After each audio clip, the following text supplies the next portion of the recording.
हमारा विषय आज ये और ये नहीं है माता-पिता, हमारा विषय केवल शिक्षा है। तो चूँकि पिछली क्लास में मैंने स्वास्थ्य के बारे में बताया था, इसलिए आपके साथ में ये ज़िक्र कर दिया है। आज अब शिक्षा बहुत सारे लोग माता-पिता आते हैं, बच्चों की कुंडली दिखाते हैं और ख़ास करके 10th क्लास में जब बच्चा होता है, क्योंकि 11th क्लास से सब्जेक्ट का चुनाव करना होता है। तो बच्चे कई बच्चे ऐसे होते हैं जो कन्फ्यूज़ रहते हैं कि मुझे क्या सब्जेक्ट चुनना चाहिए। एक तो उनकी उम्र कम होती है, विवेक समझदारी नहीं होती है। कुछ बच्चे तो बिल्कुल स्पष्ट उनको मालूम होता है कि मुझे ये करना है, उनके अंदर से वो इच्छा जागृत होती है कि मुझे यही करना है। लेकिन कुछ बच्चे कन्फ्यूज़्ड होते हैं और माता-पिता भी कन्फ्यूज़ रहते हैं। तो लोग आते हैं पूछने कि कौन-सा सब्जेक्ट लेना चाहिए। वहाँ पर ज्योतिषी का महत्व दिखाई पड़ता है कि ज्योतिष के द्वारा ये बताया जा सकता है कि आपको किस क्षेत्र में जाना चाहिए। दूसरी बात, आप लोगों ने देखा होगा बहुत सारे ऐसे लोग होते हैं कि शिक्षा तो कंप्यूटर साइंस की करते हैं, लेकिन बाद में वो पत्रकारिता करने लग जाते हैं या ठेकेदार बन जाते हैं। मेरे कहने का अर्थ है कि शिक्षा कुछ और, नौकरी कुछ और, ऐसा होता है। तो अगर कोई हमारे पास आया है, तो हमें सही दिशा निर्देशन देना है। तो सबसे पहले लग्न को देखना है। लग्न लग्नेश को तो हमेशा देखना है। अब लग्न और लग्नेश यदि बलवान हैं, तो फिर उसकी इच्छा शक्ति प्रबल होती है।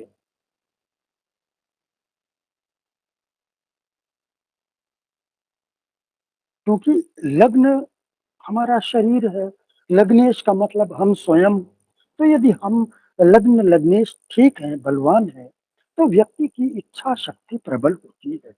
दूसरी बात, शिक्षा का भाव द्वितीय, चतुर्थ, पंचम, नवम। तो जो मुख्य जो द्वितीय भाव, ये तो संस्कारों का भाव है। शिशु अवस्था के लिए 4-5 क्लास तक के लिए द्वितीय भाव को हम देखते हैं। प्रमुख भाव चतुर्थ भाव। चतुर्थ भाव से वो शिक्षा देखी जाती है जिससे हमें सर्टिफिकेट प्राप्त होती है। पंचम भाव प्रमुख रूप से बुद्धि विवेक का भाव है और खास करके व्यावसायिक शिक्षा के लिए भी हम पंचम भाव को देखते हैं। जब विषयों का चुनाव करने की बारी आती है, तो फिर हम पंचम भाव को भी देखते हैं। 11th क्लास तक या 12th तक आप चतुर्थ भाव को, फिर इसके बाद हम पंचम भाव को शामिल कर लेते हैं। चतुर्थ को छोड़ते नहीं है कभी भी, क्योंकि चतुर्थ भाव शिक्षा का प्रमुख भाव है। तो चतुर्थ भाव और पंचम भाव, उच्च शिक्षा के लिए हम नवम भाव को देखते हैं। अब चतुर्थ भाव से जो लग्न है, ये यहां से दशम भाव है। शिक्षा का कर्म स्थान है, शिक्षा से आजीविका का स्थान है। पंचम भाव ये शिक्षा का भाव है, यहां से ये नवम भाव है। नवम भाव भी मैंने शिक्षा का भाव बताया है। नवम भाव से ये पंचम भाव है और पंचम भाव शिक्षा का भाव होता है। इसलिए मैंने कहा कि लग्न और लग्नेश यदि आपके बलवान हैं, ठीक है, तो व्यक्ति में अच्छी इच्छा शक्ति होती है और प्रत्येक बात के लिए इच्छा शक्ति होती है, चाहे वो शिक्षा हो या अन्य कुछ हो। तो लग्न लग्नेश का बलवान होना अ, हर हालत में जरूरी है। द्वितीय भाव, ये संस्कारों का भाव है। जो संस्कार माता पिता से मिलते हैं, सबसे पहले माता पिता से मिलते हैं और संस्कार ही नींव रखते हैं आगे की। और प्राथमिक शिक्षा, तीसरी चौथी पांचवी क्लास तक की जो शिक्षा है, उसके लिए भी हम द्वितीय भाव को देखते हैं। इसके आगे की शिक्षा फिर हम चतुर्थ और पंचम से देखते हैं। लेकिन द्वितीय भाव को हम कभी नहीं छोड़ सकते हैं। जिनकी शिक्षा का संबंध उनके उनकी आजीविका से है, अब वो चाहे आजीविका नौकरी के रूप में हो अथवा व्यापार के रूप में। जिनकी शिक्षा का संबंध उनकी आजीविका का से है, उनकी कुंडली में द्वितीय भाव का संबंध पंचम पंचम भाव अथवा दशम भाव से बनता है, प्रमुख रूप से दशम भाव से।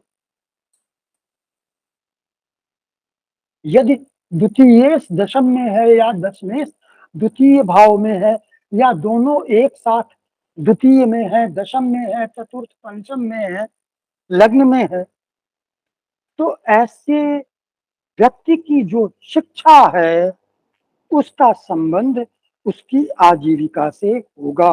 जो शिक्षा वो ग्रहण करेगा उसी लाइन में वो जाएगा, ये निश्चित है। इसी तरह पंचम भाव है। पंचम भाव का संबंध यदि दशम भाव से बनता है, पंचमेश दशम में हो अथवा दशमेश पंचम में हो या दोनों एक साथ कहीं पर हो शुभ भाव में, या दोनों एक दूसरे को देख रहे हों या राशि परिवर्तन कर रहे हों, तो ऐसी स्थिति में भी व्यक्ति की शिक्षा का संबंध उसकी आजीविका से निश्चित रूप से होता है। जैसे किसी ने इंजीनियरिंग की शिक्षा प्राप्त की और वो इंजीनियर ही बनता है आगे चल करके, वो दूसरी लाइन में नहीं जाता है अगर पंचमेश का संबंध दशम भाव से है या द्वितीय भाव का संबंध दशम भाव से।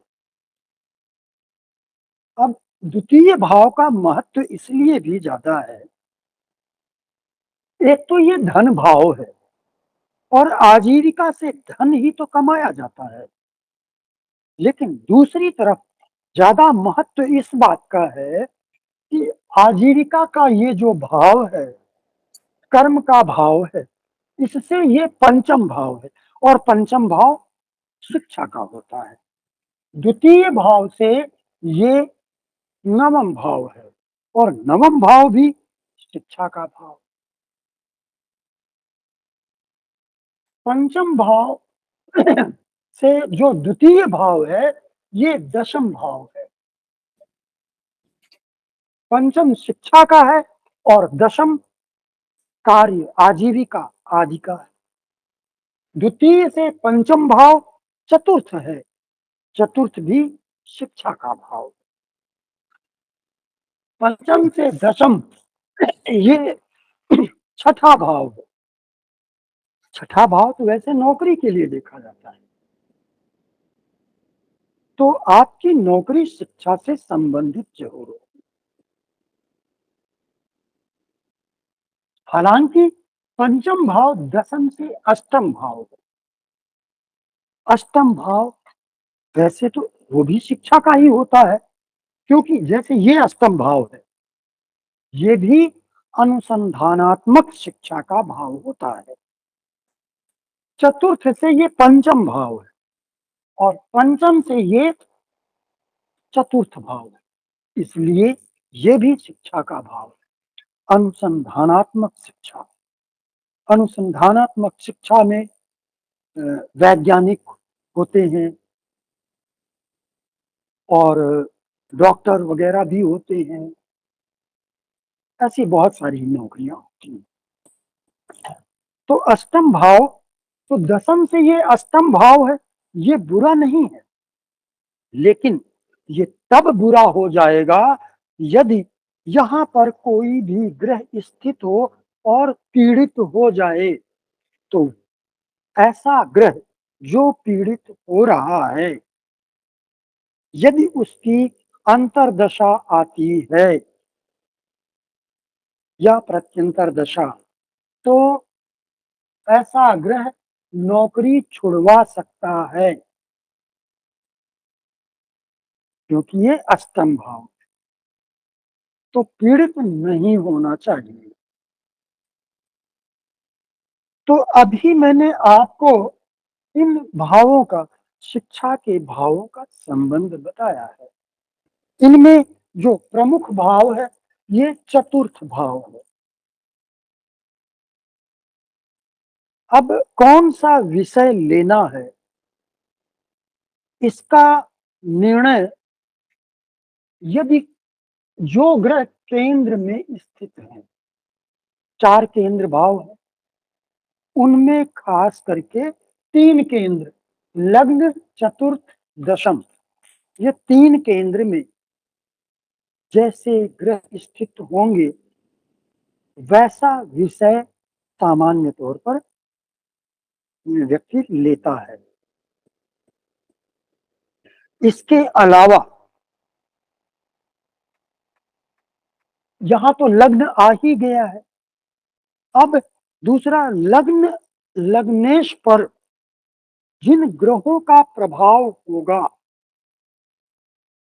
स्वभाव वैसा बनेगा और जैसा स्वभाव बनेगा वैसा विषय चुनेगा वो। तो लग्न लग्नेश पर ग्रहों का, किन ग्रहों का, कैसे ग्रहों का प्रभाव है, यह भी देखना जरूरी है। और ये तीन केंद्र तो मैंने बताए ही, इसके अलावा पंचम भाव को भी देख लीजिए, ये शिक्षा का भाव। बस यहां तक विषय के चुनाव के लिए यहां तक ठीक है। नवम भाव से हम उच्च शिक्षा देखते जरूर हैं। अगर चतुर्थ और नवम का संबंध बन गया तो ऐसा व्यक्ति उच्च शिक्षित होता है। लेकिन यहां से हम विषय का चुनाव नहीं करते हैं।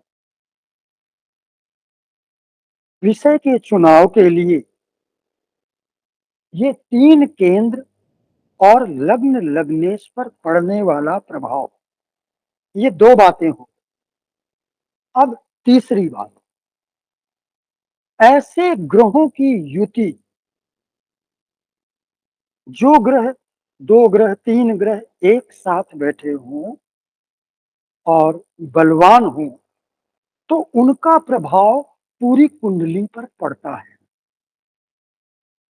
और खास करके यदि उनका संबंध दशम अथवा दशमेश से हो जाए, तो ऐसी युति करियर का निर्धारण कर देती है। तो करियर कैसा होगा, उसके अनुरूप हम शिक्षा बताते हैं। अब यहां पर थोड़ा कंफ्यूजन होगा। अभी मैंने बताया शिक्षा के लिए तीन केंद्र भाव और लग्न लग्नेश पर पड़ने वाले ग्रहों का प्रभाव, इससे हम शिक्षा का विषय चुनते हैं। दूसरा जो पार्ट है वो ये है कि पहले हमें कैरियर देखना है कि कैरियर किस दिशा में होगा। उसके अनुरूप हम बाद में शिक्षा का निर्णय करेंगे।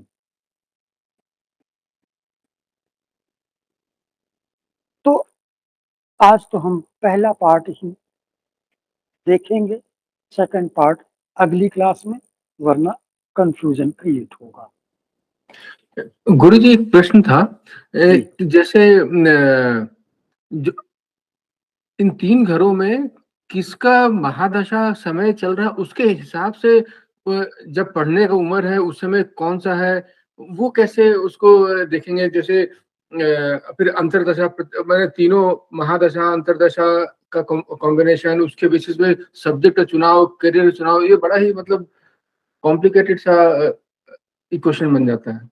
देखिए क्या है, जैसे योग होंगे कुंडली में, जैसे योग होंगे प्रबल योग, मैंने कहा ऐसे योगों का प्रभाव पूरी कुंडली पर पड़ता है। तो यही योग निर्धारण करते हैं। दशा बाद में आती है।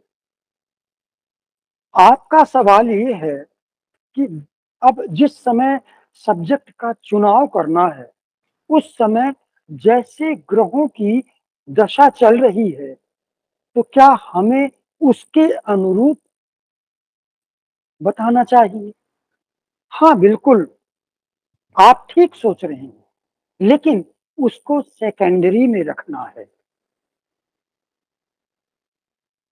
जो प्रायोरिटी है, वो आपकी कुंडली बता क्या रही? कुंडली जो बता रही है, कदम उसी ओर बढ़ेंगे, है ना? सेकंड में फिर दशाओं पर आना है। जी सर। आगे वो भी लिया जाएगा। अब लग्न लग्नेश तो आप समझ गए। चतुर्थ भाव शिक्षा का भाव है और सर्टिफिकेट प्राप्त होने वाली शिक्षा का भाव है। पंचम भाव बुद्धि विवेक का भाव है और यहां से हम शिक्षा भी देखते हैं। बहुत बार ऐसा होता है, चतुर्थ भाव बहुत पीड़ित है, चतुर्थेश पीड़ित है, शिक्षा का कारक पीड़ित है, और उस समय में आने वाली दशा अंतरदशा भी बुरे ग्रहों की है। तो शिक्षा में अवरोध उत्पन्न हो सकता है, शिक्षा बाधित हो सकती है, शिक्षा समाप्त हो सकती है, व्यक्ति अल्प शिक्षित रह सकता है। लेकिन यदि पंचम भाव पंचमेश बलवान है और कारक गुरु बलवान है, तो ऐसा व्यक्ति कम शिक्षित होते हुए भी उसके पास दिमाग बहुत ज्यादा होता है और वो अपने मंजिल की ऊंचाइयों को छू लेता है। ऐसे बहुत सारे उदाहरण आपको मिलेंगे। बहुत सारे उदाहरण ऐसे मिलेंगे आपको, बड़े बड़े सेलिब्रिटीज वगैरह का, जो जिनकी शिक्षा तो कम रही, लेकिन उन्होंने बड़े बड़े कीर्तिमान रचे।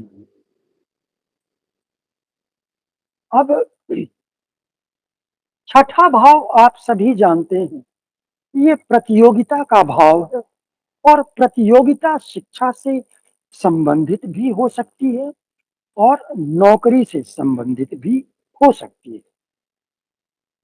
सप्तम भाव, सप्तम भाव शिक्षा संस्थान का भाव है, स्कूल कॉलेज का भाव है। लोग पूछते हैं कि मेरा बेटा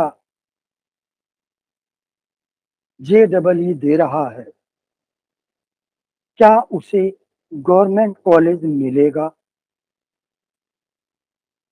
ऐसा सवाल अक्सर आता है। तो आपको सप्तम भाव से देखना है। सप्तम भाव शिक्षा संस्थान का भाव। इसके अलावा सप्तम भाव जो ट्यूशन है, बच्चे जो ट्यूशन लेते हैं, वो भी हम सप्तम भाव से देखते हैं। अगर सप्तम भाव का संबंध द्वादश भाव से बन गया, तो इसका अर्थ यह है कि वो बच्चा ट्यूशन लेने के लिए व्यय करता है, खर्च करता है। द्वादश भाव व्यय का है। तो सप्तम और द्वादश का संबंध ये बताता है कि ट्यूशन के लिए धन खर्च करता है।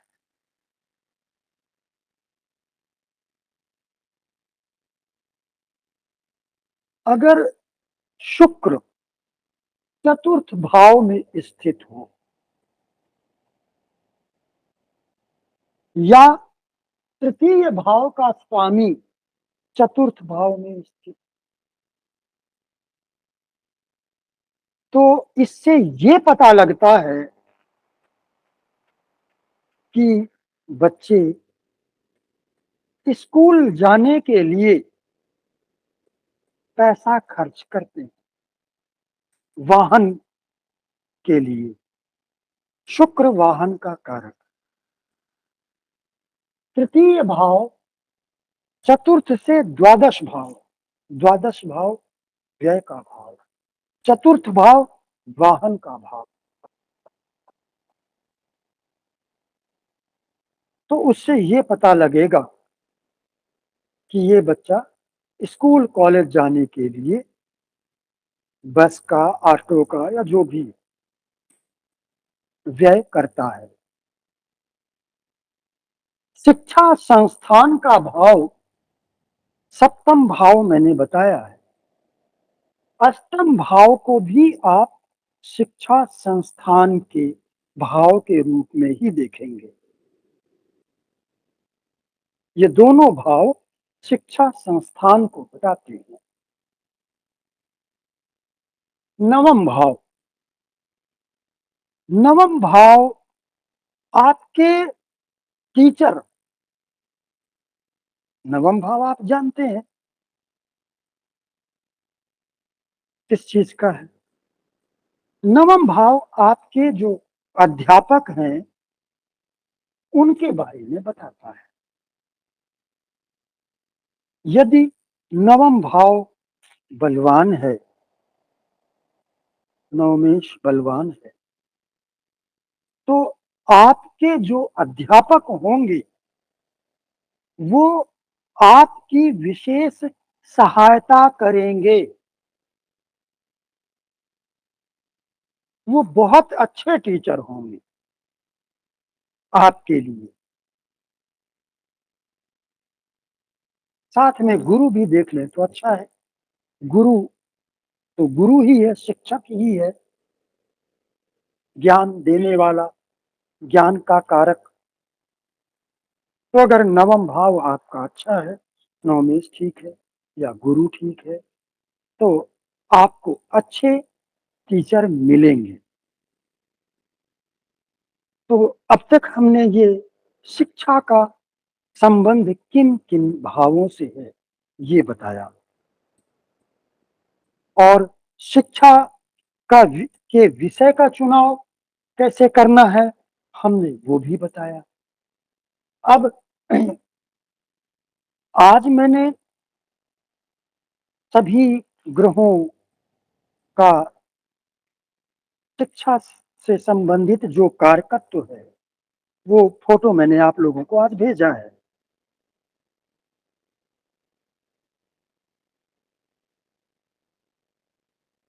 आपको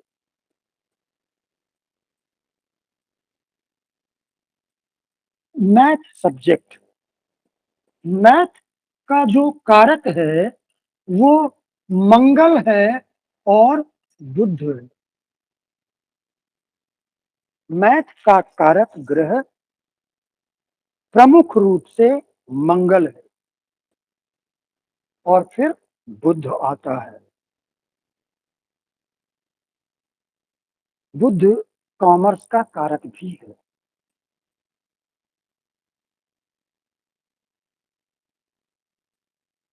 इसके अलावा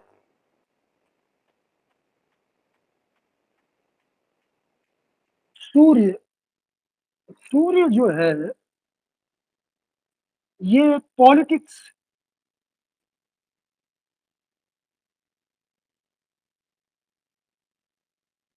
पॉलिटिक्स का कारक सूर्य, राजनीति का कारक सूर्य है।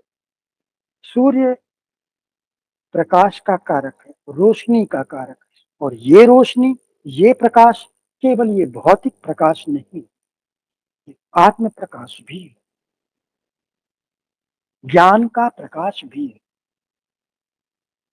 सूर्य प्रमुख रूप से राजनीति का कारक है, लेकिन ये औषधि का कारक होने के कारण और लग्न का कारकत्व भी सूर्य के पास में है।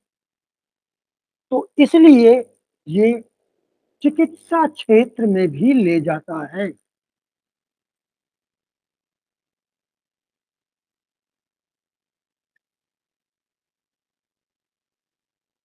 और चंद्रमा, वही चीज, हाँ, राहु भी आना चाहिए ना पॉलिटिक्स में, क्योंकि कूटनीति सब उसमें सम्मिलित है। अभी तो मैंने केवल 3 ही ग्रह बताए हैं, शेष अच्छा, अभी 6 ग्रह बाकी हैं। हम पॉलिटिक्स के आ लिए मैं रहे हैं। बोल रहा हूँ। हाँ, मैं पॉल- वहीं आ रहा हूँ। एक साथ अभी नहीं बता रहा हूँ मैं, पहले एक-एक को बता दूँ मैं। चंद्रमा, देखिए बुध और चंद्रमा ये दोनों रसायन यानी केमिकल के कारक हैं।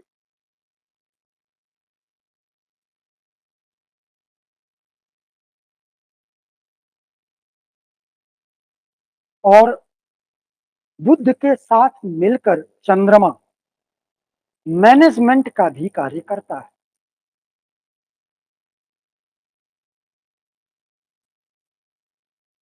सूर्य, चंद्र, मंगल, बुध। अब गुरु, गुरु एक तो ये दर्शन शास्त्र इसका प्रमुख विषय है। दर्शन शास्त्र का मतलब है फिलॉसफी। इसमें राजनीति भी है, राजनीति का कारक भी है।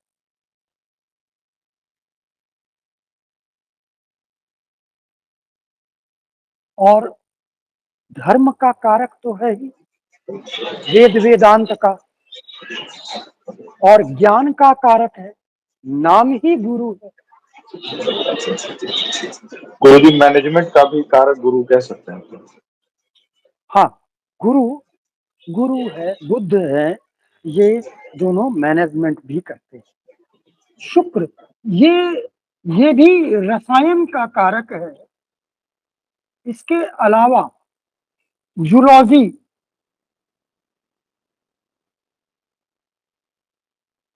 जूलॉजी जो जीव विज्ञान है उसका भी शुक्र कारक है। और इसके अलावा बहुत सारे सब्जेक्ट हैं। वो आगे आपको सब जो दिया हुआ है उसमें बहुत सारा लिखा हुआ है। जैसे अब कोई डॉक्टर बनना है और शुक्र का प्रभाव है, तो फिर वो या तो इम्यून सिस्टम, हार्मोन्स से संबंधित क्षेत्र में डॉक्टरी करेगा, या गायनोकोलॉजिस्ट होगा। तो शुक्र का संबंध इन बातों से। इसके अलावा शनि, शनि भी दर्शन शास्त्र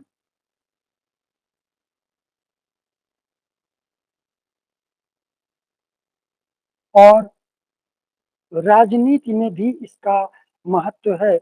ये राजनीति का कारक तो नहीं, लेकिन जनता का कारक है, इसलिए राजनीति में इसको भी लिया जाता है। बिना जनता के सपोर्ट के राजनीति नहीं हो सकती है। इसके अलावा लॉ, और लॉ के लिए शनि भी है ना। ये मैं प्रमुख प्रमुख बता रहा हूँ, तो सब कुछ आपको दिया ही हुआ है। अब राहु को ले लेते हैं। राहु राजनीति, वास्तव में रा, राजनीति के जो प्रमुख कारक हैं वो है सूर्य और राहु। राहु आंदोलन का कारक है,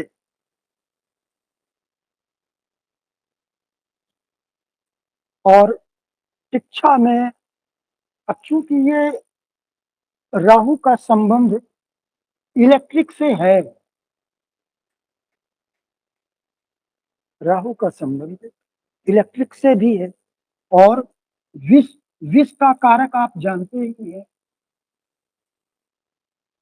और विष का प्रयोग दवाइयों में होता है, यह भी आप जानते हैं। राहु और केतु दोनों कंप्यूटर के कारक हैं, और आज की डेट में बुध और शुक्र भी कंप्यूटर के कारक हो गए हैं। देश काल परिस्थिति ने बदल दिया है। पहले केवल राहु और केतु कंप्यूटर के कारक हुआ करते थे, प्रमुख रूप से केतु। आज के समय में प्रमुख बुध हो गया है, सेकंड नंबर में शुक्र और केतु ये आते हैं। तो केतु का संबंध कंप्यूटर से है, एरोनॉटिक्स का संबंध राहु से है। तो ये विषय हैं। अब हम सब्जेक्ट की बात करते हैं। यहां मैंने आपको मैथ सब्जेक्ट बताया था। अब मैथ, फिजिक्स एक सब्जेक्ट होता है, तो फिजिक्स में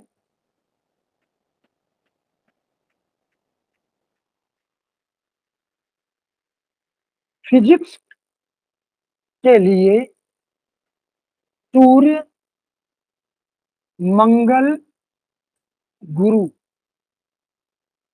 इन ग्रहों की युति, संयोग, संबंध, तीन केंद्र भाव, लग्न, लग्नेश आदि पर यदि है, या पंचम भाव, तो ऐसा व्यक्ति फिजिक्स ले सकता है। इसके अलावा मैथ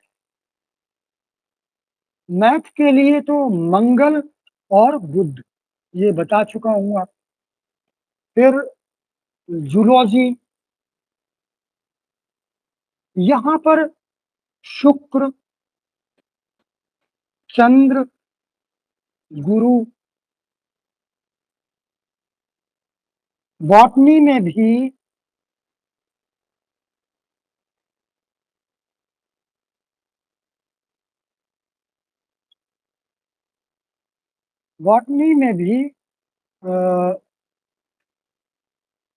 शुक्र आएगा, और चंद्रमा भी आएगा बॉटनी में। शुक्र और चंद्र जूलॉजी बॉटनी दोनों में ये आते हैं। इसके अलावा अब राजनीति की बात करते हैं। तो राजनीति के लिए मैंने आपको सूर्य और राहु प्रमुख कारक बताए हैं। इसके बाद शनि और चंद्रमा, शनि और चंद्रमा दोनों ही जनता के कारक हैं। इसमें यहां पर गुरु को भी आप लिखना चाहिए, गुरु, सूर्य, राहु, गुरु, और फिर जनता के कारक शनि और चंद्रमा है, जिनका राजनीति में रोल होता है। इसके बाद राजनीति के अलावा जैसे न्यायपालिका, वकील, सॉलिसिटर जनरल, जज आदि के लिए प्रमुख ग्रह गुरु और शनि है, गुरु और शनि, लेकिन साथ में बुध या मंगल, बुध अथवा मंगल इनके साथ में जरूर होना चाहिए या दोनों होने चाहिए। ये दोनों तो न्याय के कारक हैं, गुरु और शनि। गुरु काल पुरुष की कुंडली में नवम भाव का स्वामी बनता है। नवम भाव न्याय का भाव, गुरु न्याय का कारक है। इसलिए शनि को भी कर्मफल दाता कहा जाता है, शनि भी न्याय का ही कारक है, तो गुरु और शनि दोनों न्याय के कारक हैं। और बुध, बुध का काम है डॉक्यूमेंटेशन का, किस केस में कौन कौन सी धाराएं लगेंगी, ये काम बुध का है। फैसले में बहस चल रही है तो पुराने किसी केस को सुप्रीम कोर्ट में जज साहब ने ये कहा था, उस बात को निकाल कर आज के संदर्भ में आज तर्क देना, ये सब काम बुध का है। और मंगल, मंगल तर्कवादी ग्रह है, तार्किक ग्रह है मंगल। तार्किक ग्रह बुध भी है, मंगल भी। इसलिए मैंने यहां अथवा शब्द लगा दिया है। दोनों हो तो बहुत अच्छी बात है। तो अब अगर गुरु शनि बुध मंगल, अब देखिए नवम भाव तो यहां आ ही जाएगा, नवम भाव जरूरी है। नवम नवमेश का संबंध गुरु शनि से हो, दशम भाव से हो, गुरु शनि का संबंध दशम भाव से होना चाहिए या दशमेश से होना चाहिए, या कम से कम लग्न अथवा लग्नेश से। गुरु शनि का संबंध और साथ में बुध और मंगल, नवम भाव और साथ में छठा भाव आ जाएगा। छठा भाव इसलिए कि छठा भाव लड़ाई झगड़े का भाव, कोर्ट केस का भाव है, इसलिए वो आ जाएगा। द्वादश भाव भी आ सकता है।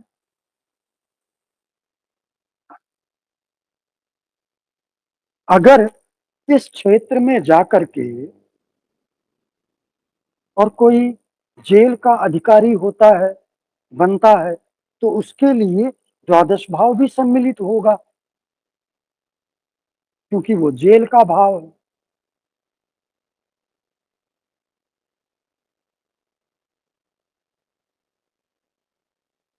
इसलिए ये ग्रह और ये भाव है।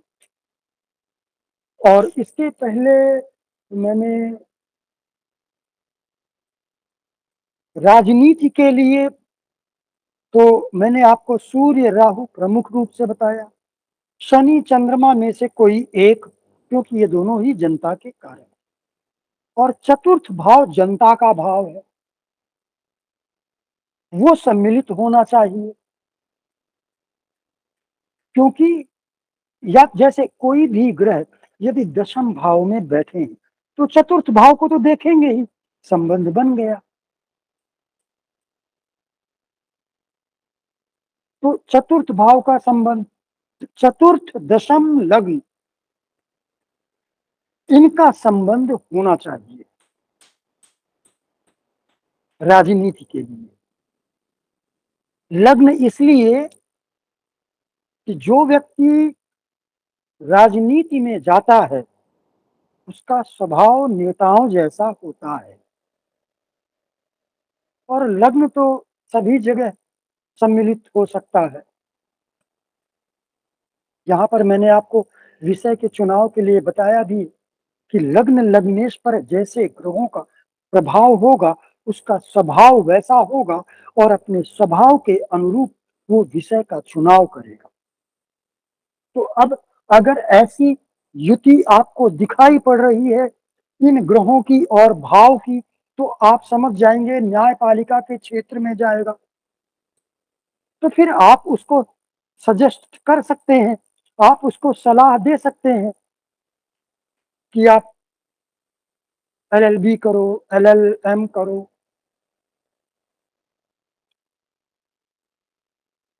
राजनीति के लिए उसके लिए भी आप सलाह दे सकते हैं कि आप पॉलिटिकल साइंस ले सकते हैं। गुरुजी लग्न और पंचम के अलावा जो 3 केंद्र गुरुजी वो 4 7 10 हुए जो आप कह रहे हैं विषय के चुनाव में गुरुजी, लग्न लग्नेश पे जिन ग्रहों का प्रभाव हो, फिफ्थ पे प्रभाव हो और 3 केंद्र जो आप कह रहे हैं गुरुजी, 3 केंद्र भाव और पंचम भाव, है ना? 3 केंद्र 4 7 10 जी। हाँ भाई, पहला भाव, चौथा भाव, 5वां भाव, 10वां भाव, तो 1 4 10 ये 3 केंद्र हो गए और अच्छा जी, पंचम समझ भाव, गए ये 4 जी भाव गुरुजी, प्रमुख हो गए, है ना? इसके जी अलावा जो ग्रहों की युति है, अब वो ग्रहों की युति कहीं भी बन सकती है, उनके लिए कोई भाव निर्धारित नहीं है। अगर 2 3 ग्रह, 4 ग्रह एक साथ स्थित हैं और बलवान है, उनका प्रभाव पूरी कुंडली में पड़ता है, फिर वो किसी भी भाव में स्थित हो, उनके अनुरूप विषय का चुनाव करना होगा, उनके अनुरूप ही उसका कैरियर होगा। समझ गए आप? जी गुरुजी, यहां तो आसान है, ये 3 केंद्र भाव और पंचम भाव और लग्नेश को देखना, इन पर प्रभाव, ये आसान है। अब मान लीजिए केंद्र में बहुत सारी ऐसी कुंडलियां मिलेंगी, यहाँ 3 केंद्र में से केवल एक केंद्र में शनि ग्रह बैठा है, अन्य किसी केंद्र में ग्रह नहीं है। पंचम भाव में केतु है जो टेक्निकल है और चंद्रमा साथ में है। और कभी ऐसा भी होता है कि केंद्र में एक भी ग्रह नहीं होता है, पंचम में भी कोई ग्रह नहीं है, तब आप क्या करेंगे? तो जब 2 या 2 से अधिक ग्रहों की जो प्रभावशाली युति होगी, बलवान, जिसका संबंध दशम दशमेश लग्न लग्नेश आदि से हो रहा हो, उसके अनुसार कैरियर निर्धारित होगा। जैसा कैरियर वो युति बता रही है, उस कैरियर के अनुरूप हमें विषय का चुनाव करना होगा।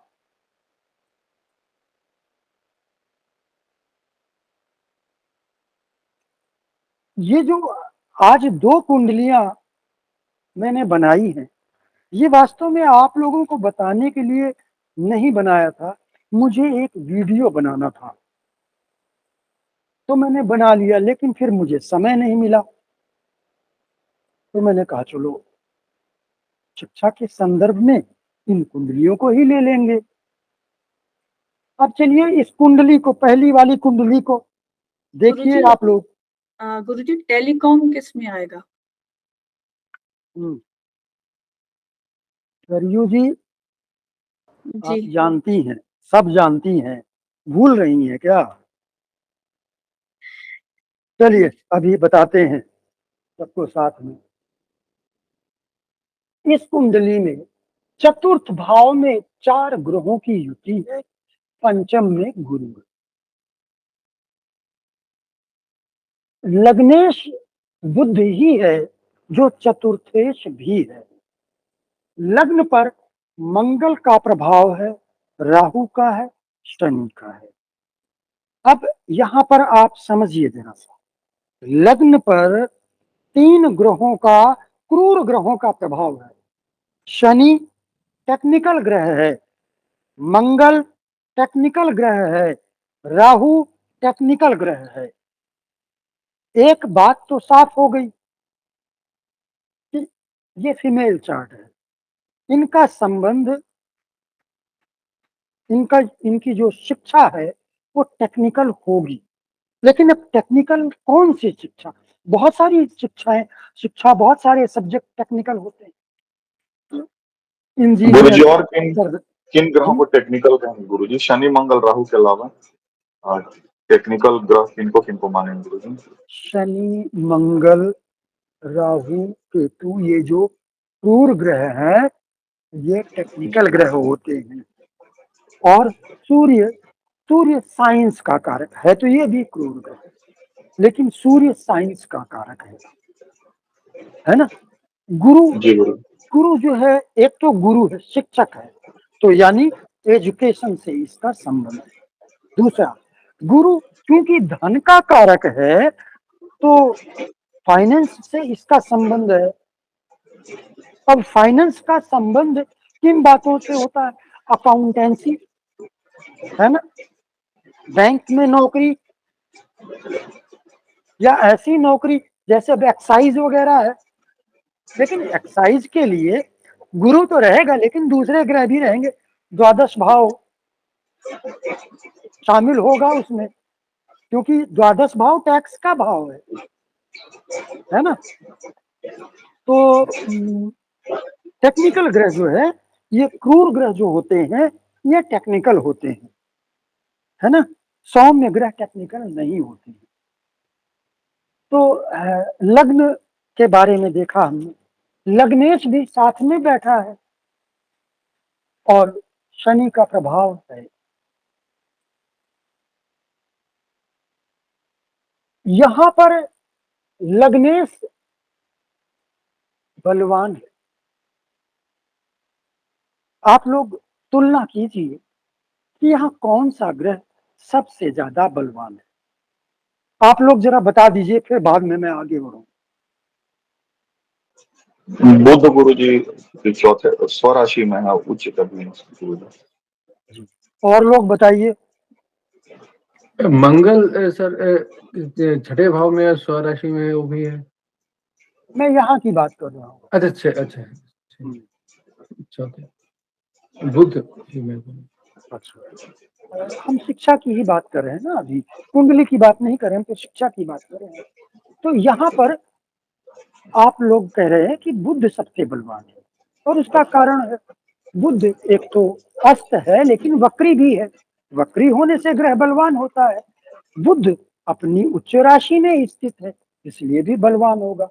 सूर्य को यहाँ दिशा बल शून्य हो जाता है। सूर्य यहाँ दशम भाव में दिग्बली होता है, तो यहाँ दिग्बलहीन हो जाता है, तो सूर्य तो यहाँ कमजोर हो जाए। शनि भी यहाँ अस्त है, ठीक है कि वर्गोत्तम है, लेकिन अस्त है, और फिर सूर्य से पीड़ित भी तो है। शुक्र शुक्र भी अस्त है और अपनी नीच राशि में स्थित है, और शुक्र तो सूर्य और शनि दोनों से पीड़ित। बुध को तो हम सूर्य से पीड़ित मानते ही नहीं है, लेकिन शुक्र तो सूर्य और शनि दोनों से पीड़ित है, तो सबसे बलवान ग्रह बुध हुआ। बुध शनि से भी गुरुजी पीड़ित थोड़ा मान सकते हैं। शनि से तो बोल ही रहा हूं मैं, जी बुध जी कि बुध जो है जी। शनि से पीड़ित है, लेकिन शुक्र सूर्य और शनि दोनों से पीड़ित है। जी गुरु। तो अब बुध लग्नेश है, लग्नेश पर किसका किसका प्रभाव है? सूर्य और शनि शुक्र, इन तीन ग्रहों का प्रभाव, और सभी की दृष्टि दशम भाव पर है। सभी की दृष्टि दशम भाव पर। अब यहाँ पर मंगल तो यहाँ बैठा हुआ है, जो मैथ का कारक है, तो वो तो यहाँ है, इसका कोई संबंध बन नहीं रहा है। हाँ, बस इतना है कि इसकी दृष्टि लग्न पर है, दशम से कोई इसका संबंध बन नहीं रहा है। और अन्य कोई ग्रह नहीं, सूर्य है। अब सूर्य, ध्यान दीजिएगा कि यहाँ कैसे निकालना है। बुध यहाँ सबसे बलवान है, तो बुध के कारकत्व क्या क्या है मैंने आपको बताया है। केमिकल, इसके अलावा बुध मैथ का कारक भी कह सकते हैं, कॉमर्स, डॉक्यूमेंटेशन वगैरह, इन सभी का कारक है। डॉक्यूमेंटेशन का तो मुख्य कारक है। इसके अलावा मैंने आपको कंप्यूटर बताया है। मैंने ये शब्द उपयोग किया था। आज की डेट में जो प्रमुख कारक है कंप्यूटर का, वो बुध है। बुध, शुक्र, केतु, ये 3 ग्रह प्रमुख रूप से कंप्यूटर के कारक ग्रह आज के समय, उनमें बुध प्रमुख है। और तो यहां पर बुध, शुक्र, सूर्य और शनि, इन 4 ग्रहों में सिमिलर चीज क्या है? बुध कंप्यूटर का कारक है, शुक्र भी कंप्यूटर का कारक है। तृतीय भाव कंप्यूटर का भाव है, और तृतीय भाव का स्वामी सूर्य यहां बैठा है। इन तीनों ग्रहों में एक चीज कॉमन है, कंप्यूटर। अब कंप्यूटर शब्द से मेरा तात्पर्य केवल कंप्यूटर नहीं है। कंप्यूटर से मतलब है, आप उसे कंप्यूटर तो कह सकते हैं, आईटी सेक्टर। आईटी सेक्टर, तृतीय भाव का संबंध टेली कम्युनिकेशन, कंप्यूटर, मोबाइल, जो भी डिजिटल चीजें हैं, IT sector, social media, print media, electronic media आदि सभी से। इसके अलावा खेल और रेलवे, इनसे भी तृतीय भाव का संबंध है। तो यहां पर सबसे बलवान ग्रह बुध है, निर्णायक ग्रह बुध है, सहयोगी रूप में, क्योंकि उस पर जितने ग्रहों का प्रभाव है उनका असर उस पर पड़ेगा, उनके अनुरूप ही होगा। अकेला बुध निर्णय नहीं कर सकता। तो बुध को सहयोग क्या मिल रहा है? तो बुध को शुक्र से सहयोग मिल रहा, सूर्य से, और इन तीनों ग्रहों का संबंध तृतीय भाव से भी बन रहा है, क्योंकि तृतीय भाव का स्वामी सूर्य इन दोनों के साथ स्थित है, और सभी मिलकर दशम भाव को देख रहे हैं। शनि, मंगल और शनि, ये मिलकर व्यक्ति को इंजीनियर बनाते हैं।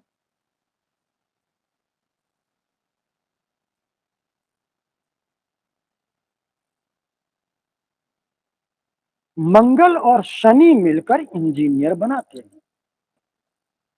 शनि मशीनों का कारक भी है, क्योंकि लोहे का कारक है। मशीनों का कारक मंगल भी है, क्योंकि मंगल धातु का कारक है। तो मंगल और शनि मिलकर कोई मैन्युफैक्चरिंग यूनिट डाल सकते हैं। मंगल शनि मिलकर व्यक्ति को सिविल इंजीनियर बनाते हैं। बुध और शनि यहां बैठे, बुध और शनि मिलकर माइनिंग इंजीनियर बनाते हैं।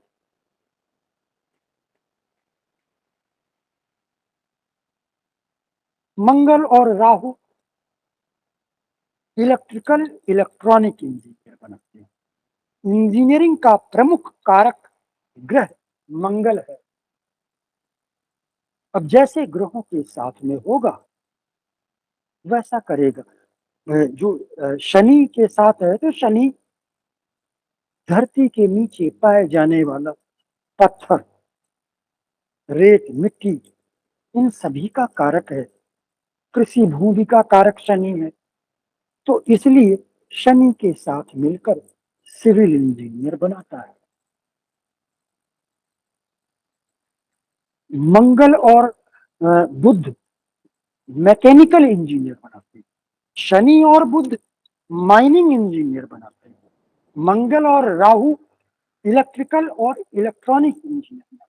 मंगल और सूर्य ये भी इलेक्ट्रिकल इंजीनियर बना सकते हैं, किंतु इनका प्रमुख कारकत्व चिकित्सा क्षेत्र है। मंगल और सूर्य मिलकर चिकित्सा क्षेत्र की ओर ले जाते हैं।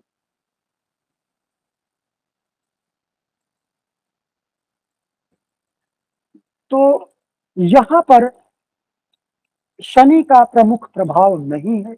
शनि अस्त है, कमजोर है, सूर्य से पीड़ित है। और यहाँ बुध, सूर्य, शुक्र, इन तीनों में एक कॉमन जो बात आ रही है, वो आ रही है computer IT sector. Social media भी हो सकता है, प्रिंट मीडिया भी हो सकता है।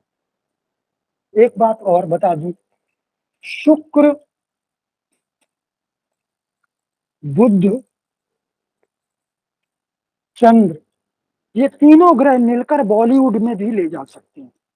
बॉलीवुड का संबंध पंचम भाव और तृतीय भाव दोनों से।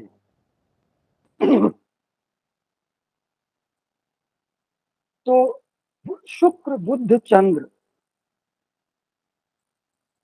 इनका संबंध बॉलीवुड से।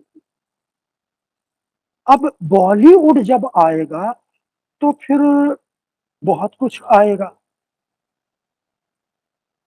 पंचम भाव संगीत का भाव है, ध्यान से सुनिएगा। पंचम भाव संगीत का भाव है। तृतीय भाव वाद्य यंत्रों का भाव है। द्वितीय भाव गायन का भाव है।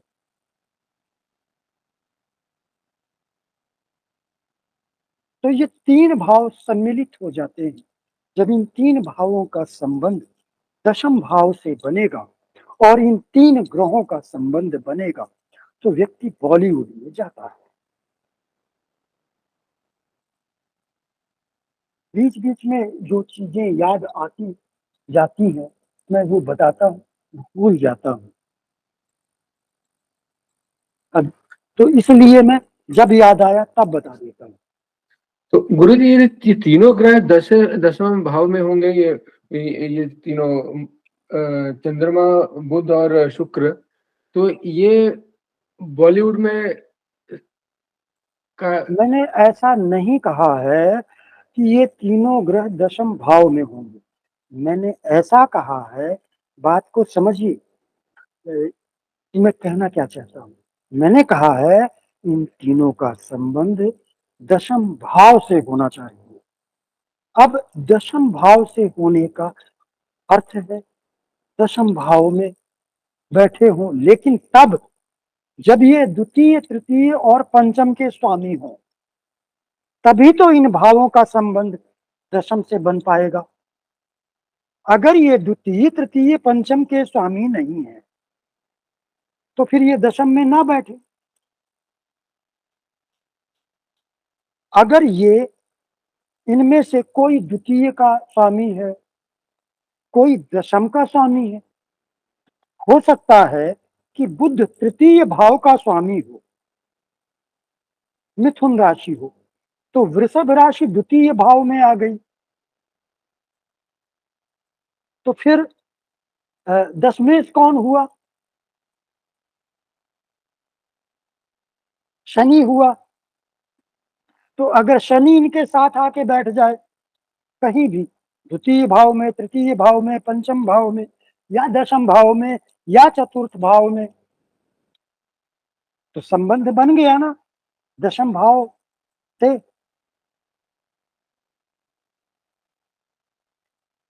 समझ गए आप? जी सर, जी। यदि भी कोई शंका हो तो पूछ अब सकते हैं। गुरुजी मंगल और बुध का आपने मैकेनिकल इंजीनियरिंग संबंध गुरुजी बताया, जैसे मंगल इंजीनियर का मुख्य कारक है आपने जो गुरुजी हाँ, कहा, हाँ। और बुध कंप्यूटर का, और तो दोनों मिला के मैकेनिकल की तरफ इशारा कर सकते हैं अगर पंचम भाव से संबंध बनाए गुरुजी। हाँ, बुध और मंगल यदि केंद्र भाव में है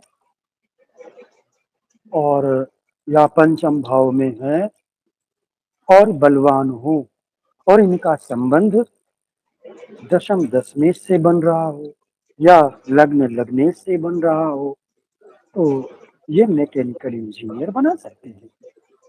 और गुरुजी विषय चुनाव में द्वितीय भाव को हम उतना, जैसे 1, 5, 10 तो आपने बताया गुरुजी कि आपस में संबंध करते हैं। 5 विषय का चुनाव है आपके प्रोफेशनल विषय का, 10th आपके व्यवसाय का मुख्य कारक बनता है, तो गुरुजी द्वितीय भाव को विषय चुनाव में हम नहीं चुनते हैं क्या? नहीं, द्वितीय भाव को हम विषय चुनाव के लिए नहीं लेते हैं। ये जो 3 भाव मैंने बताए और एक चौथा बताया, 3 केंद्र भाव और पंचम भाव, जी जी हम गुरुजी। इनको विषय चुनाव के लिए लेते हैं। लेकिन मैंने जी साथ में यह भी बोला है कि अगर 2, 3, 4 ग्रहों की युति हो और वो युति हाँ बलवान हो, वो किसी भी भाव में हो, तो हाँ उस जी उस गुरुजी। युति का प्रभाव पूरी कुंडली पर पड़ता है। तो इसलिए वो युति करियर का निर्धारण करती है और जी इसलिए उस करियर के अनुसार हम सब्जेक्ट का चुनाव करते हैं। जी गुरुजी। जी ठीक है, तो यहाँ पर ये 4 ग्रहों की युति है। अब मैं इसमें बता दूं आपको कि ये एक फीमेल चार्ट है और ये आईटी सेक्टर में ही है। ये लड़की है, औरत है, जो भी है मालूम नहीं, शादी हो चुकी है अभी, 1982 का जन्म है। तो ये आईटी सेक्टर में है। अब दूसरी कुंडली को हम देख लेते हैं। यहाँ केंद्र में केवल शनि है, एक ग्रह शनि है, और पंचम भाव में एक टेक्निकल ग्रह केतु है और साथ में नवमेश चंद्रमा बैठा है। अब चंद्र और राहु केतु से चंद्रमा पीड़ित भी हो गया, मंगल से भी चंद्रमा पीड़ित हो गया। यहाँ चंद्रमा बहुत पीड़ित है। चंद्रमा यहाँ पर निर्णायक भूमिका नहीं निभा सकता, कुछ नहीं कर सकता है।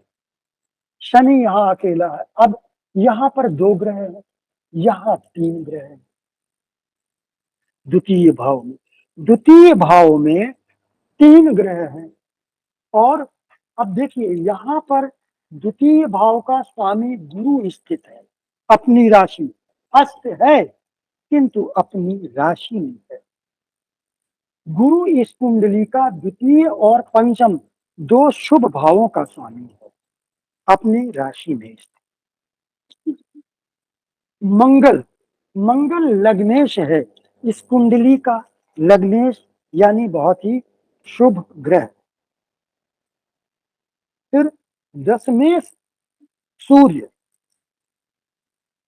दशम भाव का स्वामी सूर्य। तो लग्नेश, दशमेश, द्वितीयेश और पंचमेश, सूर्य मंगल गुरु,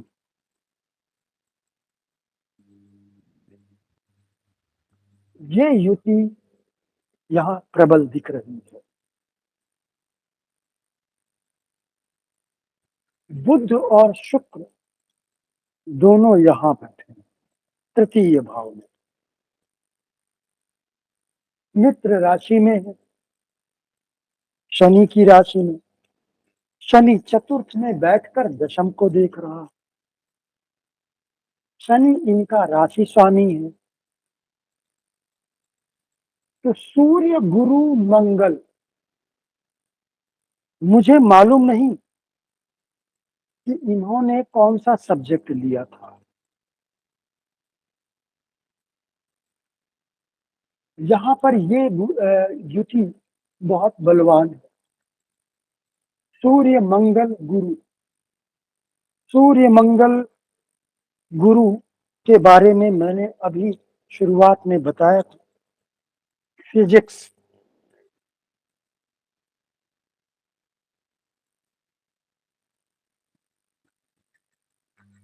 मंगल की दृष्टि पंचम भाव पर भी है और नवमेश चंद्रमा पर।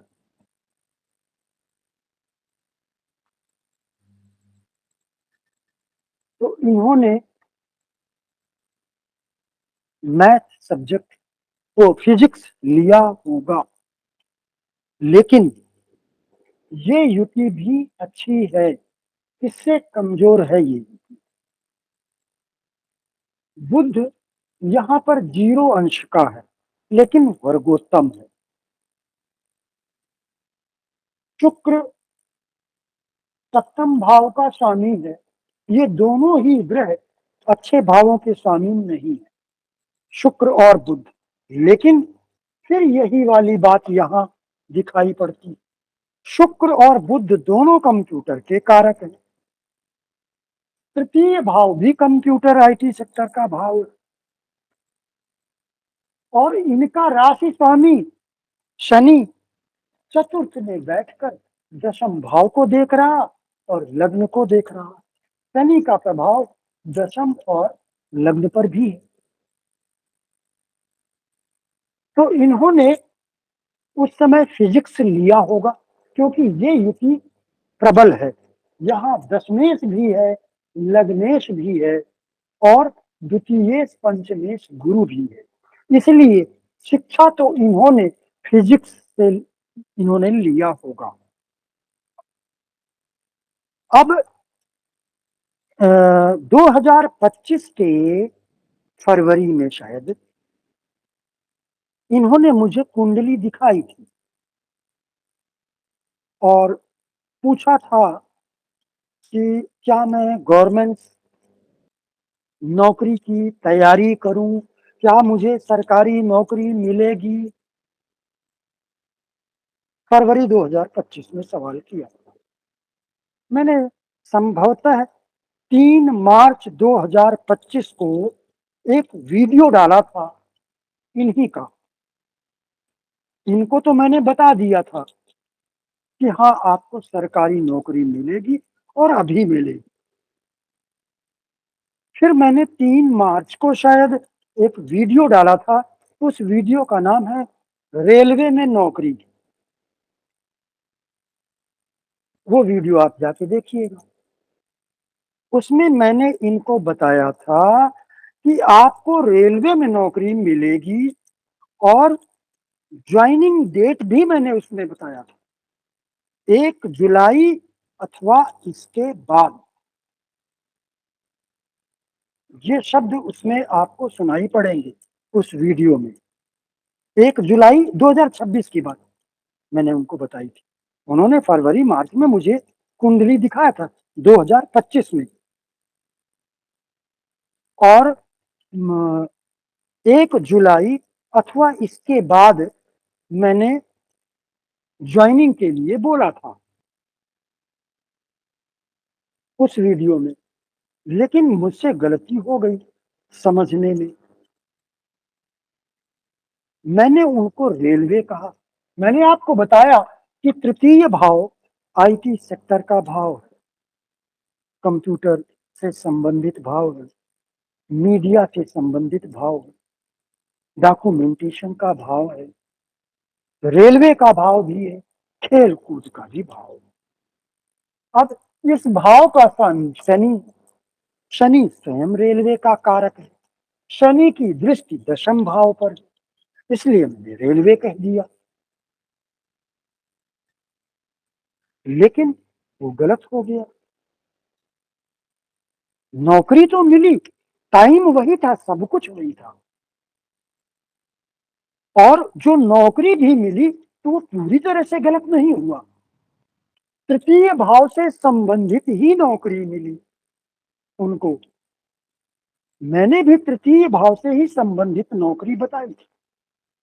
समझने में थोड़ी गलती हो गई। हूं तो इंसान ही, भगवान तो बन नहीं सकता। ज्योतिषी से भी तो गलती होती है। 100% तो भविष्यवाणी भगवान के अलावा किसी की सच हो ही नहीं सकती। तो गलती हुई मुझसे। तो मैंने उनको रेलवे से संबंधित सरकारी नौकरी बताई थी, तृतीय भाव से संबंधित। उनको मिली तृतीय भाव से संबंधित ही नौकरी, कंप्यूटर ऑपरेटर की नौकरी, वो भी तृतीय भाव से संबंधित, वही बुध शुक्र और शनि से संबंधित। अंतर केवल इतना आया कि पुलिस विभाग में भी जहां लग्नेश मंगल और गुरु सूर्य इन्होंने मिलकर के ये पुलिस डिपार्टमेंट में ले गए, लेकिन कंप्यूटर ऑपरेटर की नौकरी। इसके बाद दोबारा उन्होंने मुझे अभी कुछ महीने पहले बताया, वो लेटर जब उनको मिला सिलेक्शन का कि आप सेलेक्ट हो चुके हो, वो लेटर उन्होंने मुझे भेजा था। तो फिर मैंने एक वीडियो बनाया, अभी मुश्किल से 2 महीने हुए होंगे। उस वीडियो का नाम है 7.5 और सरकारी नौकरी, इन्हीं की कुंडली पर बनाया। अब आज मैंने उनसे पूछा, मेरे मन में ऐसे ही आया क्योंकि आज याद आया कि आज तो 11 या 12 तारीख है कुछ जुलाई की, और मैंने इनको 1 जुलाई अथवा उसके बाद मैंने कहा था कि आप नौकरी ज्वाइन कर लेंगे। तो मुझे अचानक ही याद आया, मैंने उन व्हाट्सएप में प्रश्न किया कि आपने तो नौकरी ज्वाइन कर ली होगी, किस तारीख को की? उन्होंने उत्तर दिया 2 जुलाई को। अब मैं फिर इनका एक बार वीडियो बनाऊंगा। कारण कारण ये, इन्होंने ये तो बताया कि 2 जुलाई को ज्वाइन किया है, लेकिन एक प्रश्न दाग दिया इन्होंने कि गुरुजी क्या मैं ऑफिसर बन सकता हूं और तैयारी करूं? अब उनका ये जो प्रश्न है, मैंने कहा ठीक है देखूंगा मैं। अब इनका जो प्रश्न है वो मैं आप लोगों पर छोड़ता हूं। तो यहां पर जो करियर था इनका, अभी जब इन्होंने मुझसे पूछा तो बुध में राहु की अंतर्दशा शुरू होने वाली थी, मंगल की समाप्त हो चुकी थी अथवा मंगल की समाप्त होने वाली थी और राहु की शुरू होने वाली।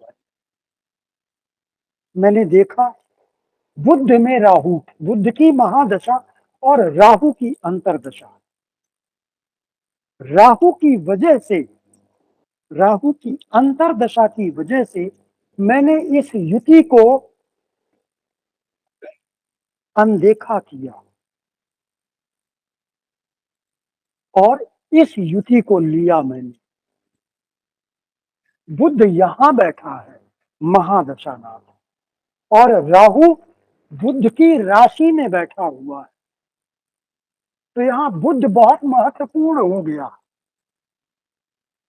और बुध बैठा है तृतीय, और बुध का राशि स्वामी दशम भाव को देख रहा है। राहु वर्गोत्तम है, नवांश कुंडली में ये राशि यहां आ गई है, यानी कि राहु नवम भाव, सर्वश्रेष्ठ त्रिकोण भाव। दशम भाव में, दशमांश कुंडली में राहु इस राशि में बैठा है और इस राशि को देख रहा है, ये राशि धन भाव में। इसलिए मैंने कहा था कि राहु की अंतर्दशा शुरू हुई और आपको नौकरी मिलेगी। चलिए, जब ये करियर का हम लेंगे तब हम फिर से इस कुंडली को लेकर आएंगे, फिर आपको बताएंगे। तो आज बात हम कर रहे थे शिक्षा की। तो शिक्षा के लिए मैंने आपको 4 भाव बताए हैं। इसके अलावा ग्रहों की युति पर ध्यान देने के लिए कहा है। शिक्षा एक ऐसा विषय है जो मामला यहाँ पर उल्टा हो जाता है। यहाँ पर जब शिक्षा की बात आती है तो हमें पहले करियर देखना होता है। करियर किस दिशा में जाएगा, उसके अनुसार हम शिक्षा की बात करते हैं। तो इसलिए अब अगली क्लास से हम करियर और शिक्षा दोनों साथ में लेंगे। करियर शिक्षा के बाद आना चाहिए था, लेकिन अब दोनों को हम पैरेलल लेंगे, क्योंकि पहले हम करियर का चुनाव करेंगे। वही बात जो मैंने अभी युति की बात की, तो पहले हम करियर का चुनाव करेंगे, उसके अकॉर्डिंग हम विषय का चुनाव करेंगे। तो यहाँ पर ये मामला उल्टा हो जाता है। तो अब अगली क्लास से हम पैरेलल दोनों को लेकर चलेंगे। तो आज का हमारा हमारी क्लास यहीं पर समाप्त होती है। आप लोगों के पास प्रश्न है तो आप पूछ सकते हैं। सरयू जी, आपको उत्तर मिल गया? जी मिल गया, मैंने खुद भी, मेरे दिमाग में आ गया बाद में। हाँ, वो मुझे मालूम था। हाँ। और किसी का कोई प्रश्न नहीं है? सबको समझ में आ गया क्या?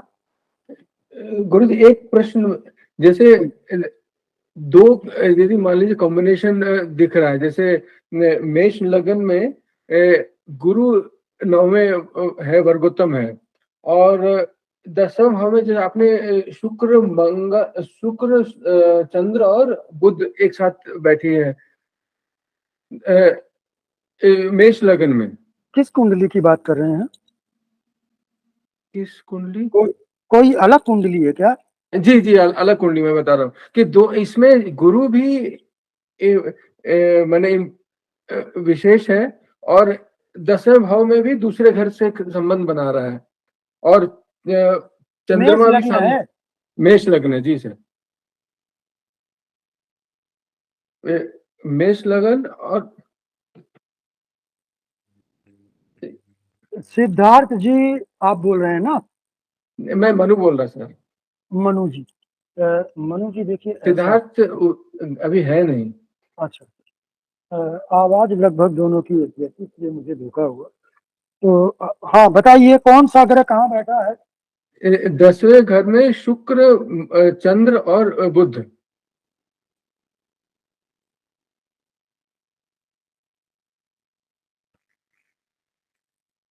चंद्र, शुक्र और बुध। अब शुक्र और बुध। और 9वें में गुरु।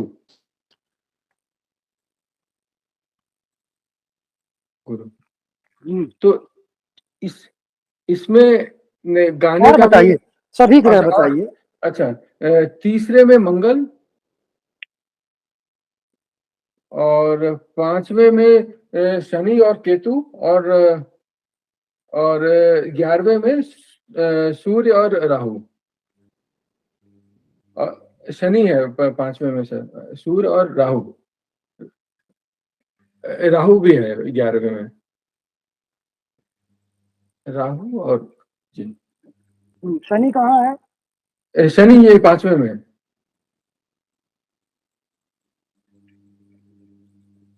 तो हाँ पूछिए।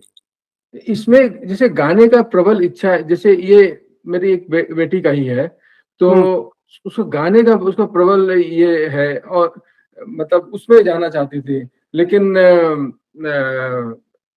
और मैंने वैसे भी अच्छा गाती वगैरह है, लेकिन अभी मतलब अभी तो कुछ निश्चित नहीं है, वो अभी सोच ही रही है कि क्या करना चाहिए। तो उस कितनी बड़ी है? जी सर, अभी 18 साल की है, छोटी वाली की है। 18 वर्ष की है।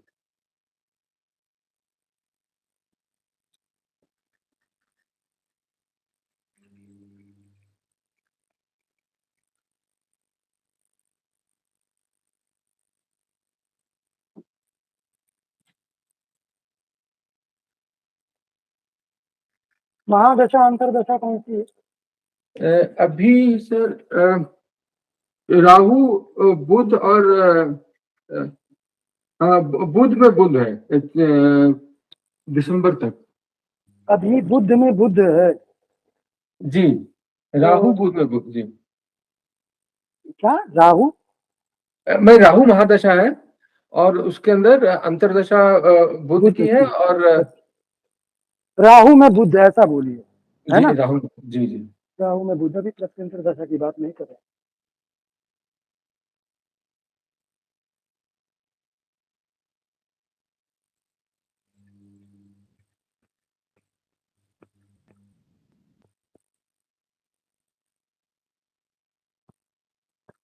देखिए ऐसा है, शुक्र द्वितीय भाव का स्वामी है, जो अभी मैंने बताया है आपको। बुध तृतीय भाव का स्वामी और साथ में चंद्रमा भी बैठा है।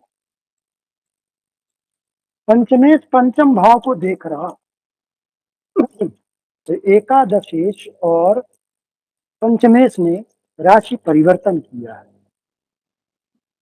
ये राशि परिवर्तन अच्छा है। पंचम का संबंध एकादश भाव से जुड़ रहा है, लाभ भाव से। तो अब राहु केतु के बैठने से थोड़ा मामला बिगड़ गया है। यहाँ राहु से सूर्य पीड़ित हो गया, शनि से भी पीड़ित हो गया, तो पंचम भाव और पंचमेश पीड़ित हो गया। पंचम भाव और पंचमेश पीड़ित हो गया, लेकिन पंचम भाव में दशमेश एकादशेश बैठा है।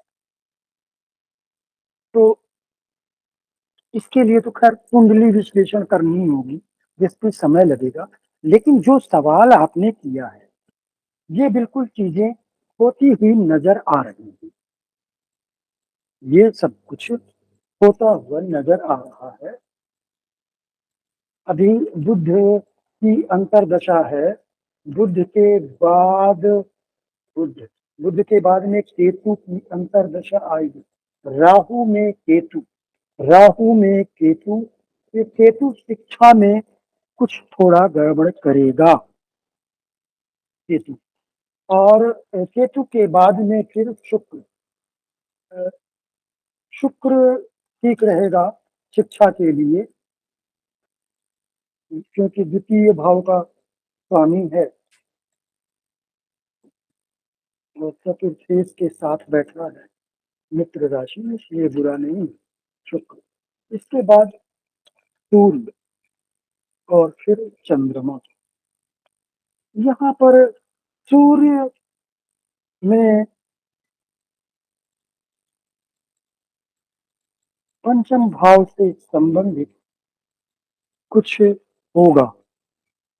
अब 1-2 मिनट में तो मैं बता नहीं सकता, जी जी सर। लेकिन सूर्य में कुछ होगा, क्योंकि सूर्य पंचम भाव का स्वामी है, पंचम भाव से संबंधित फल करेगा। अब अच्छा या बुरा, यहाँ पर तो बुरा दिख रहा है, क्योंकि राहु एवं शनि दोनों से पीड़ित है। अब इसको हालांकि दिग्बल के नजदीक है, अब नवांश कुंडली में देखिए, फिर दशांश में भी हमको देखना है, इसके अलावा सटबल देखिए। तो सूर्य और फिर चंद्रमा ये ठीक होंगे,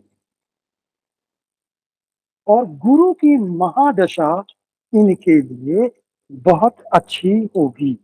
गुरु की दृष्टि लग्न, लग्नेश, पंचम भाव सभी पर है।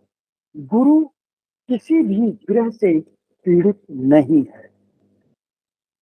गुरु और लग्नेश, नवमेश और लग्नेश का राजयोग बन रहा है।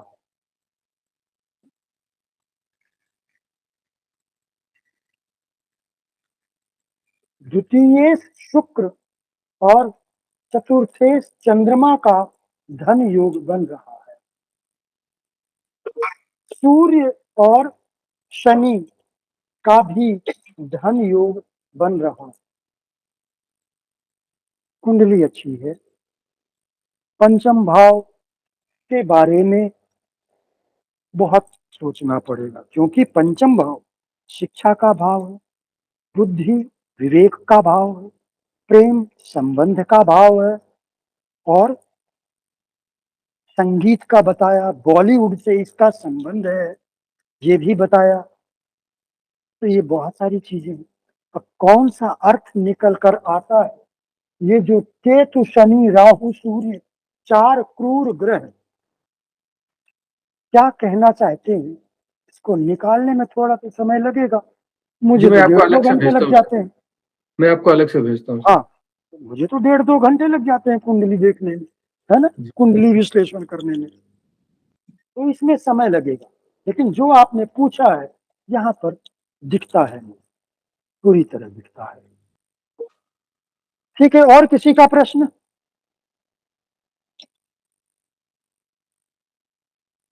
हरियो जी, आज कैसा लग रहा आपको आकर वापस? हाँ जी, बड़ा अच्छा लगा। हर बार कुछ ना कुछ नया मिल ही जाता है सीखने को। वो सभी को मिलता है, मुझे भी मिलता रहता है है ना, मुझे भी मिलता रहता है, सभी को जी। मिलता है। चलिए ठीक है, आप सभी लोगों को नमस्कार, शुभ रात्रि। नमस्कार।